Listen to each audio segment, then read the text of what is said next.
Hello students, how are you? Hope you are all well. I am your English teacher Pawan Kumar. Today we are going to discuss about the famous Indian writer Shri Rabindranath Tagore. आज हम रविंद्रनाथ टैगोर जी के बारे में पढ़ेंगे। उनकी एक poem है आपकी इंग्लिश टेक्स्ट बुक में जिसका नाम है I can not remember my mother, कि मैं अपनी माँ को याद नहीं कर सकता। तो रविंद्रनाथ टैगोर जी की लाइफ स्केच के बारे में आज हम पढ़ने जा रहे हैं। आओ शुरू करते हैं। रविंद्रनाथ टैगोर 1861 एंड 1941, 1861 में इनका जन्म हुआ है और 1941 में इनकी जो है डेथ हुई है। Indian poet and Nobel laureate was born in Kolkata, now Kolkata. ये जो इंडियन पोइट फिलासफर हैं, नोबल लिटरेट राष्ट्र कवि जिसे हम कहेंगे, जिन्होंने अपने देश के लिए बहुत सारी कविताएं लिखी, इनका जन्म कहाँ हुआ? कलकत्ता में हुआ, जिसे आज कोलकाता के नाम से जाना जाता है। He began to write poetry as a child. इन्होंने बचपन से ही पोइट्री लिखना शुरू कर दिया था। His first book appeared when he was 17 years old. जब ये 17 ही साल के थे तो इनकी पहली किताब जो है वो छप कर आई। After a brief stay in England 1878 to study law, 1878 तक ये इंग्लैंड के अंदर रहे। किस लिए? लॉ की स्टडी करने के लिए। ही रिटर्न टू इंडिया, तब फिर वो वापस इंडिया आए, where he rapidly become the most important and popular author of the colonial era, writing poetry, short stories, novels and play. जब ये लौट कर हिंदुस्तान वापस आए तो उस वक़्त हिंदुस्तान के ऊपर अंग्रेज़ों की हुकूमत चल रही थी और उसके दौरान ये एक खास पॉपुलर ऑथर के तौर पर ये उभर कर आए और इन्होंने बहुत सारी शॉर्ट स्टोरीज़, पोइट्रीज़, नावल्स और प्ले लिखे। He compose several hundred popular songs and in 1929 also began painting. तो इन्होंने बहुत सारे गानों को कंपोज किया और 1929 में इन्होंने पेंटिंग करना भी शुरू कर दिया। Tagore wrote primarily in Bengali.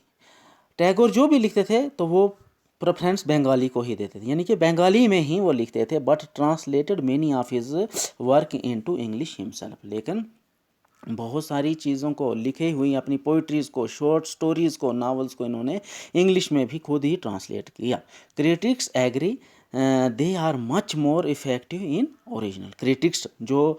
Critics लोग थे जो इनकी आलोचना करने वाले थे, वो ये मानते हैं कि ये अपनी ओरिजिनल लैंग्वेज में जो ये लिखते हैं वो ज़्यादा इफेक्टिव होता है।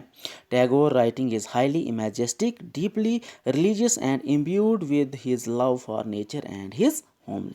टैगोर जी की जो राइटिंग होती थी वो हाईली इमेजेस्टिक होती थी, डीपली उसमें रिलीजियस बातें वो लिखते थे, और सबसे बड़ी चीज़ क्या होती थी कि नेचर और अपने होमलैंड के लिए जो उनका प्यार था वो उसमें बखूबी झलकता था। He was awarded the 1913 Nobel Prize in Literature for his work Geetanjali.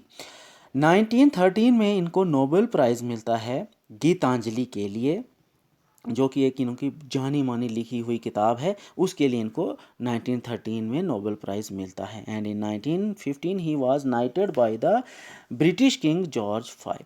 और 1915 के अंदर ब्रिटिश राजा जो जॉर्ज फाइव थे उनकी तरफ से इनको एक खिताब से नवाजा गया, और वो क्या था? बहादुर का खिताब, उससे इनको नवाजा गया। टैगोर अनाउंसड हिज नाइटहुड इन 1990। 1919 के अंदर इन्होंने उस खिताब के, उस जो बहादुर का खिताब इनको मिला था, उस पद को उन्होंने छोड़ दिया। क्यों छोड़ा? Following the Amritsar massacre of nearly 400 Indian demonstrated by British troops. क्या हो गया था कि उस वक़्त अमृतसर के अंदर 400 प्रोटेस्टर्स जो थे, इंडियन डेमोन्स्ट्रेटर मीन्स जो प्रोटेस्ट कर रहे थे अंग्रेज़ सरकार के खिलाफ, उनका कत्लेआम हुआ था। इसलिए उन्होंने इस जो उनको ये खिताब मिला हुआ था उसको उन्होंने छोड़ दिया। His collected poems and play were published in 1966 के अंदर इनकी जो ये पोएम्स और जो प्ले थी इनको पब्लिश किया गया। He is also known for establishing Shanti Niketan, a university of Kolkata। University जो कोलकाता के अंदर एक शांति निकेतन इन्होंने एस्टेब्लिश की, स्थापित की, उसके लिए भी इनको जाना जाता है। ये था रविंद्रनाथ टैगोर जी के लाइफ के बारे में। उम्मीद है आप लोगों को समझ आई होगी।